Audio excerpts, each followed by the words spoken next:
कोल्हापूर शहरातील कोटीतीर्थ तलावाच्या डागडुजीसाठी सुमारे 2.5 कोटी रुपये खर्च करण्यात आलेत। मात्र अजूनही कोटीतीर्थ तलावात सांडपाणी मिसळतंय। शिवाय आवश्यक ठिकाणी पिचिंग केलं नसल्यानं या तलावाची दुरवस्था झाली आहे। तलावातील पाण्यावर हिरवा तवंग आला असून या कामाची चौकशी करून ठेकेदारावर कारवाई करावी, अन्यथा तीव्र आंदोलन करू असा इशारा शिवसेना ठाकरे गट महिला आघाडीच्या प्रमुख प्रतिज्ञा उत्तुरे यांनी दिलाय। कोल्हापुरातील कोटीतीर्थ तलाव सुमारे 2.60 हेक्टरमध्ये विस्तारला आहे।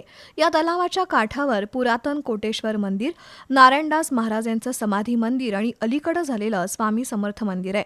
शासनाच्या 15व्या वित्त आयोगातून कोटीतीर्थ तलावाच्या पुनरुज्जीवनासाठी 2,51,00,000 रुपये मंजूर झाले होते।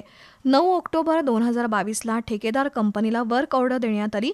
त्यानुसार तलावातील विविध प्रकारची कामं करण्यात आली। पूर्वेकडील काठाऐवजी पश्चिमेकडील काठावर पिचिंग करण्याची गरज होती। दुसरीकडे दक्षिणेकडील काठावरील वसाहतीत काही नवीन इमारती बांधल्या आहेत।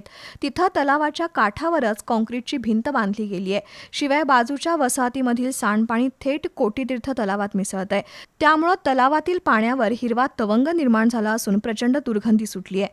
वास्तविक तलावाच्या पुनर्जीवनासाठी बाजूनं सांडपाणी वळवून ते बाहेर काढणं आवश्यक होतं, पण हे काम झालेलं नाही। त्याचबरोबर पिचिंगची कामंही चुकीच्या पद्धतीनं झाली असून आत्ताच काही दगड निखळू लागलेत।